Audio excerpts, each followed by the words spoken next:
Yuk like dulu terus share ke grup atau story kalian. Novel Askadina nunggu dukungan kalian nih. Makasih ya. Bab 6535. Hailey sedikit bingung saat itu. Ini adalah kali pertama dia berpartisipasi dalam kompetisi wanita sebagai seorang wanita.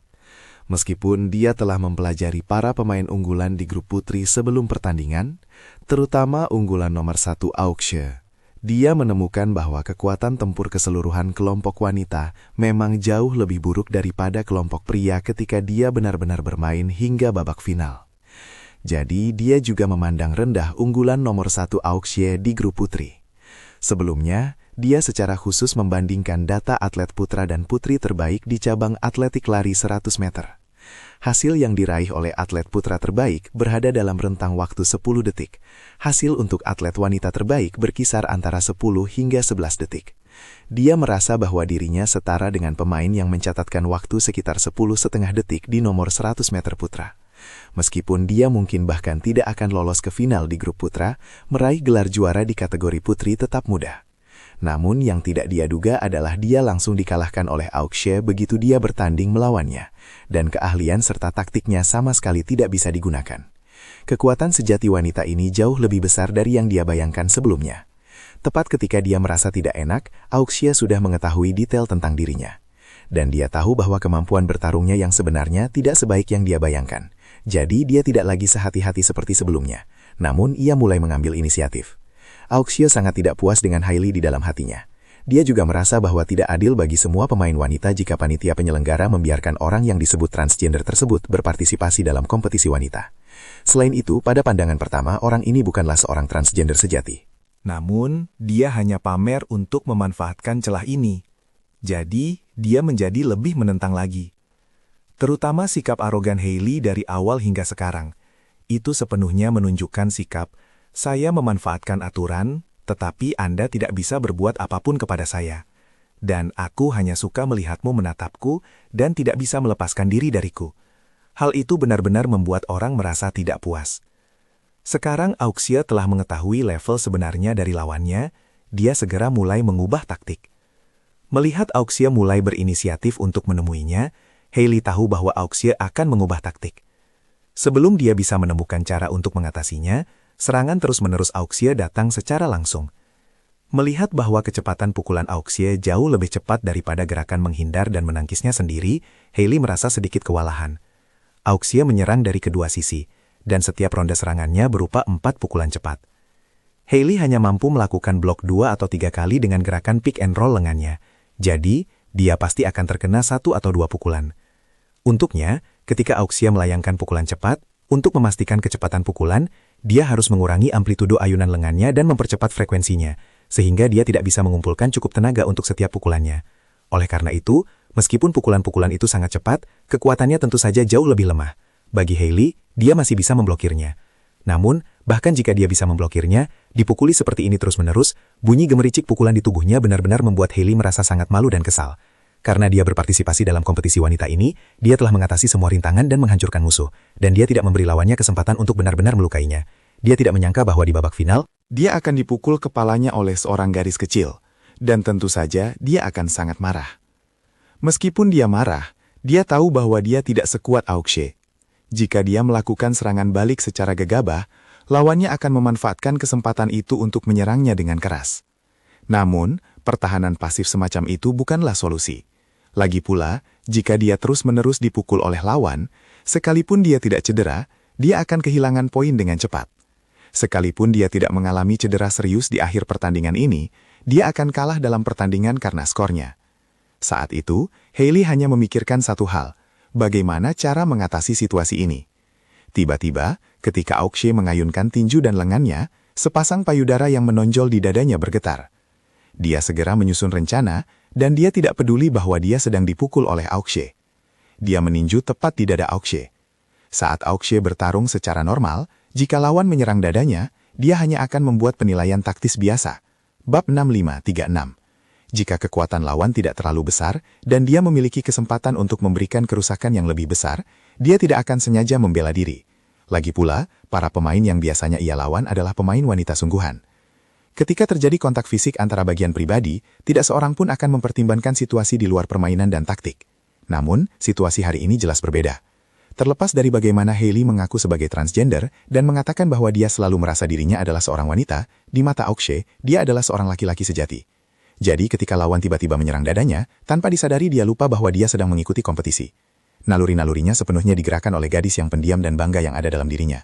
Sama seperti saat berhadapan dengan seorang gangster, secara tidak sadar dia ingin menutupi dadanya. Tidak masalah jika dia menutupi dadanya. Namun, seluruh wajahnya benar-benar terbuka di hadapan lawannya. Hailey telah merencanakannya sebelumnya. Dia tahu bahwa dengan kemampuan Aokshe, dia sama sekali tidak bisa menyentuh dadanya.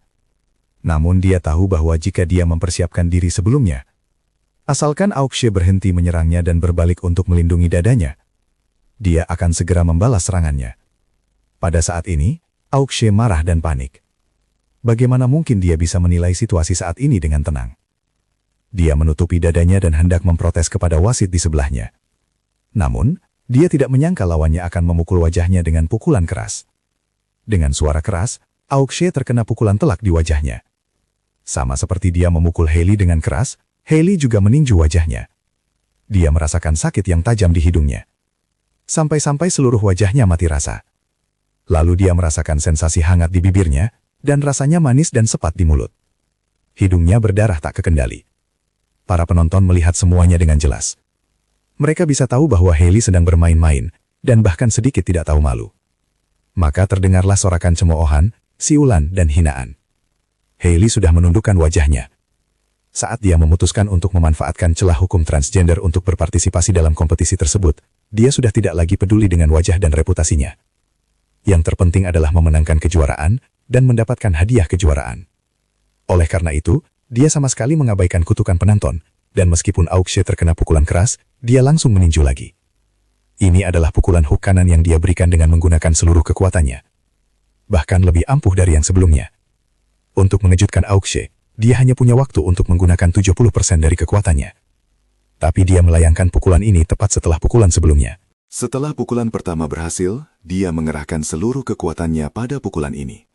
Mencoba menghancurkan kondisi Aokshe dengan satu pukulan.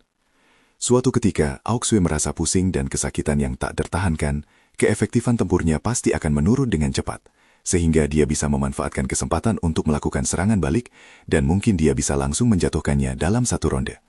Saat ini, Aokshe tidak bereaksi terhadap serangkaian gerakan licik yang terjadi barusan. Melihat pukulan keras Hailey akan datang, Charlie segera berteriak kepada Aokshe dengan energi spiritualnya. Aokshe menghindar. Suara itu langsung masuk ke koklea Aokshe, dan itu seperti suara petir yang membuat semangatnya tiba-tiba meledak. Dia langsung mengenali bahwa itu suara Charlie. Dia tidak punya waktu untuk mencari tahu di mana dia berada. Dia langsung tersadar. Melihat pukulan itu hampir mengenai sisi kiri wajahnya, dia segera mengayunkan tubuhnya ke kanan untuk menghindar. Jadi pukulan Hailey hanya mengenai rambut Aokshe. Aokshe menyadari bahwa Charlie sedang menonton permainannya saat itu juga, dan semangat juangnya langsung meledak. Selain itu, sifat Hailey yang licik dan cerdik juga membuatnya sangat kesal. Jadi dia sama sekali tidak memberinya kesempatan. Saat pukulan lawan meleset, dia langsung memukul pinggang sampingnya dengan kekulatan yang menggelegar. Hailey hanya merasakan bahwa seluruh pinggangnya tiba-tiba melengkung ke samping, kemudian rasa sakit dan nyeri yang hebat membuatnya pincang di sekujur tubuhnya. Tepat ketika kakinya lemas dan dia hampir berlutut di tanah, Charlie sekali lagi menggunakan energi spiritualnya untuk berteriak kepada Aokshe. Aokshe, raih kesempatan ini, berikan pukulan terakhir. Bab 6537. Mendengar kata-kata Charlie, Aokshe merasa adrenalinnya langsung melonjak, dan semangat juangnya sangat tinggi. Melihat Hailey lagi, matanya dipenuhi kegembiraan seorang pemburu yang berhasil menangkap mangsanya. Saat itu, Hailey baru saja dipukul keras di pinggang oleh Aokshe, dan seluruh tubuhnya langsung merasa lega. Dalam waktu sesingkat itu, dia sama sekali tidak bisa menyesuaikan diri kembali ke kondisi semula. Saat itu, Aokshe sudah menerjang ke arahnya seperti seekor cita yang haus darah. Hailey ingin menghindar, tetapi kecepatan reaksinya tidak sebanding dengan Aokshe. Sebelum tubuh bagian bawahnya sempat berdiri tegak, Aokshe sudah bergegas menghampirinya. Saat ini, Aokshe telah belajar dari pengalaman dan pelajaran yang didapat. Dia tidak memperlihatkan dadanya kepada lawan, namun ia mencondongkan tubuh ke depan untuk melindungi dadanya. Pada saat yang sama, dia melakukan gerakan memancing dari bawah dan mengenai dagu Hailey dengan kail yang kuat langsung dari bawah. Aokshe mencondongkan tubuh ke depan 45 derajat, dan pusat gravitasinya tidak berada di bagian bawah tubuhnya. Namun, ia mencondongkan tubuhnya ke depan. Pada saat ini, jika lawan bereaksi cukup cepat, dia bisa mengangkat kepalanya dan menyerangnya secara langsung. Dalam pertarungan profesional biasa, tindakan seperti itu jarang terlihat. Namun, Auxue tidak lagi mempertimbangkan risiko ini. Dia tahu bahwa kecepatan lawannya tidak secepat kecepatannya sendiri. Selama dia mengambil inisiatif, lawan tidak akan mampu menembus pertahanannya. Alasan mengapa dia melakukan ini adalah karena Charlie mengajarinya cara mengalahkan lawan sepenuhnya. Melihat Auxue tiba-tiba menyerang, Hailey ingin mengangkat tangannya untuk menangkisnya. Namun, sudah terlambat. Tinju berat Auxue menembus lengannya yang belum sempat ia kepalkan dan memukul dagunya dari bawah ke atas. Dengan suara keras, dia hanya merasakan suara renyah dari rahannya, seolah-olah terjadi patah tulang. Yang lebih mengerikan lagi adalah kekuatan pukulan itu begitu dahsyat, sehingga tidak hanya mematahkan rahangnya, namun juga menyebabkan seluruh otaknya mengalami kerusakan parah seketika. Seperti monitor tua yang berat tiba-tiba jatuh ke tanah dari ketinggian 2 meter. Dengan suara dentuman keras, layar langsung menjadi hitam. Mata Hailey menjadi gelap, dan seluruh tubuh orang itu seketika kehilangan kesadaran dan jatuh ke belakang. Para penonton di lokasi kejadian langsung bertepuk tangan dengan sangat meriah hingga hampir meruntuhkan tempat tersebut. Tak seorang pun menyangka bahwa serangan balik Auxue akan begitu dahsyat. Seperti mobil Beetle kecil yang diprovokasi oleh mobil sport di jalan, yang seketika berubah menjadi truk berat seberat 100 ton dan langsung menghancurkan lawannya. Itu sangat mengejutkan. Wasit segera menghampiri Hailey dan mulai menghitung dengan lantang. Saat wasit meneriakkan angka 5, Hailey sedikit sadar kembali. Dia menendang-nendang kakinya secara acak di tanah, seolah-olah dia ingin berdiri, namun kakinya sama sekali tidak bertenaga. Setelah berjuang selama beberapa detik, tubuhnya hampir tidak bergerak. Saat hitungan mundur 10 detik dari wasit berakhir, Hailey masih belum bisa berdiri.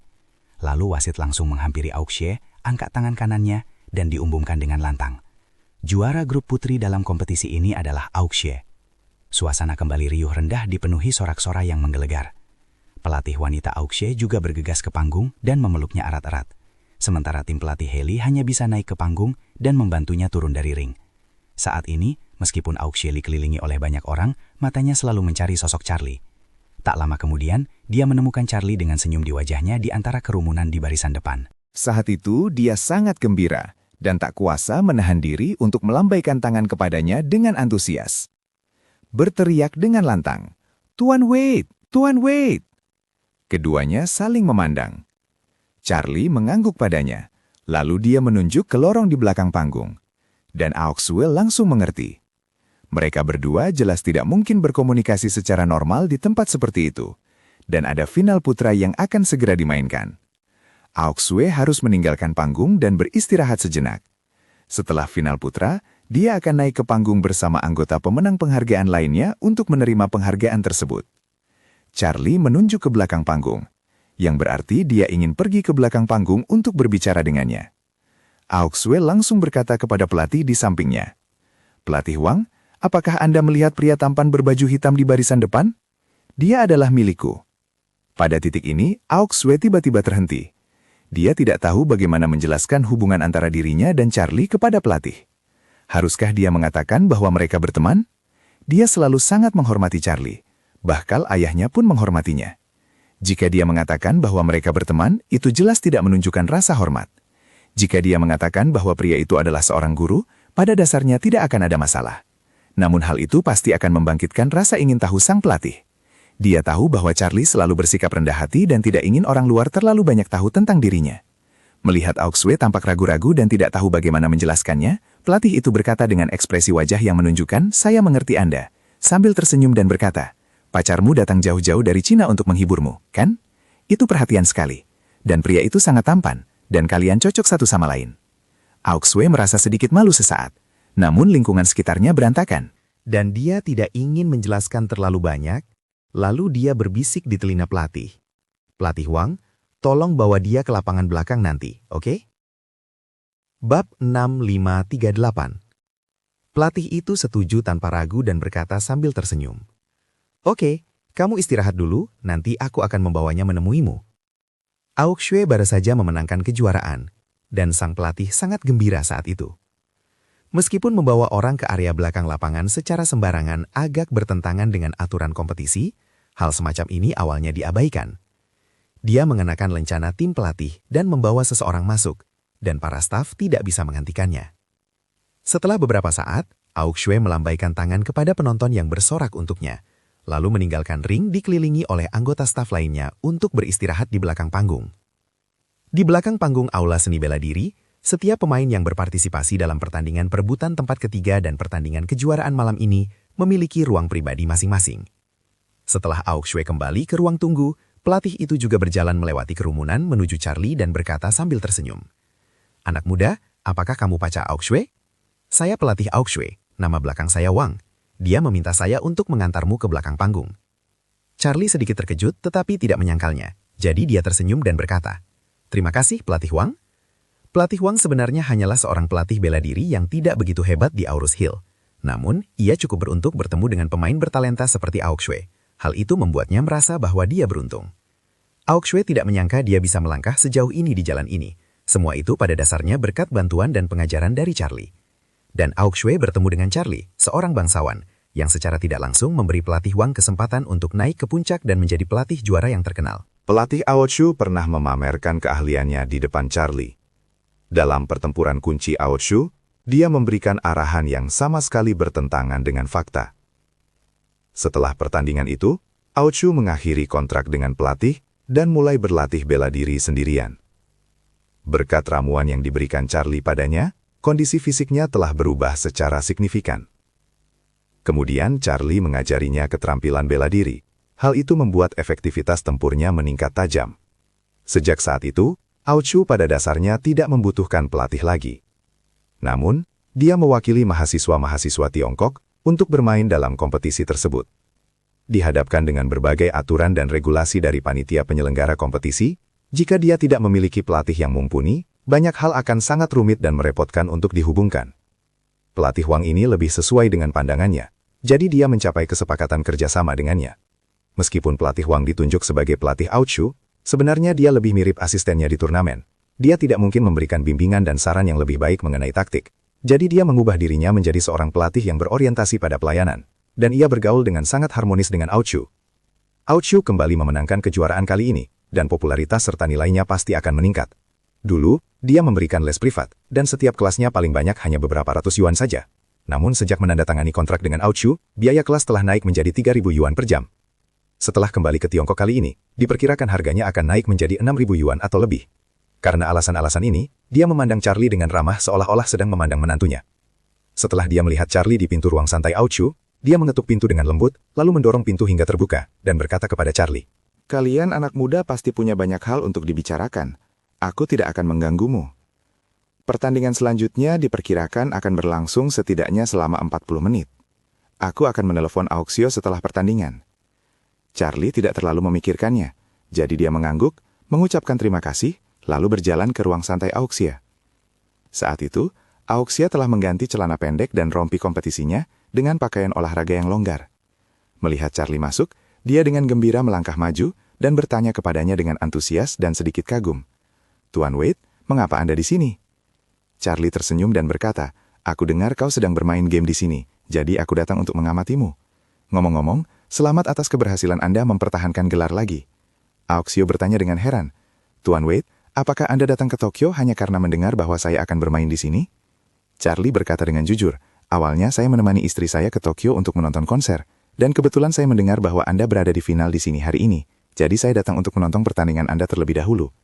Aoxio tersenyum dan mengangguk. Ia juga menyadari dalam hatinya bahwa Charlie mungkin tidak datang ke Jepang hanya untuk menonton pertandingannya, namun dia sudah sangat senang karena dia bisa datang. Mendengar bahwa dia akan menonton konser, dia buru-buru bertanya, Tuan Wade, apakah Anda tidak akan menemani istri Anda menonton konser Tawana Suite di Tokyo besok malam kan? Charlie berkata, ya itu dia. Aoxio berkata dengan gembira, sungguh kebetulan Tuan Wade, aku juga sudah membeli tiket untuk konsernya. Kebetulan saya tidak terburu-buru setelah pertandingan, dan harus segera kembali ke Cina, jadi saya berpikir untuk menonton konsernya sebelum pulang. Charlie tak kuasa menahan diri untuk bertanya dengan terkejut. Apakah kamu juga penggemarnya? Tentu saja. Aoxio tiba-tiba berseru. Bukan hanya penggemar, tapi juga penggemar berat. 2 tahun lalu, saya terbang ke Amerika Serikat untuk menonton konsernya. Saat ini, di kalangan anak muda yang suka mendengarkan musik, hanya sedikit orang yang tidak menyukainya. Aoxio bertanya, Tuan Wade, apakah Anda tidak menyukainya? Charlie tersenyum dan berkata, "Aku tidak tahu banyak tentang musik pop, dan mendengarkan musik tidak terlalu penting bagi saya. Jadi saya tidak bisa mengatakan saya suka atau tidak suka dengan sebagian besar penyanyi." Auxio berkata dengan serius, "Tuan Wade bisa meluangkan waktu untuk mendengarkan lagu-lagunya. Saya yakin Anda akan menyukainya setelah mendengarkannya. Dan dia juga sangat menginspirasi. Dia adalah gadis berbakat yang menjadi terkenal di usia muda. Hampir semua lagu yang dia nyanyikan ditulis olehnya sendiri, dan semuanya adalah hits kelas dunia." Auxio tiba-tiba teringat Hailey yang menjadi lawannya hari ini, dan tanpa sadar bergumam pada dirinya sendiri. Namun, dia selalu secara terbuka mendukung kaum minoritas seksual. "Sebelumnya saya tidak merasakan apapun, tetapi setelah pertandingan hari ini, saya merasa masalah ini masih agak sulit diterima.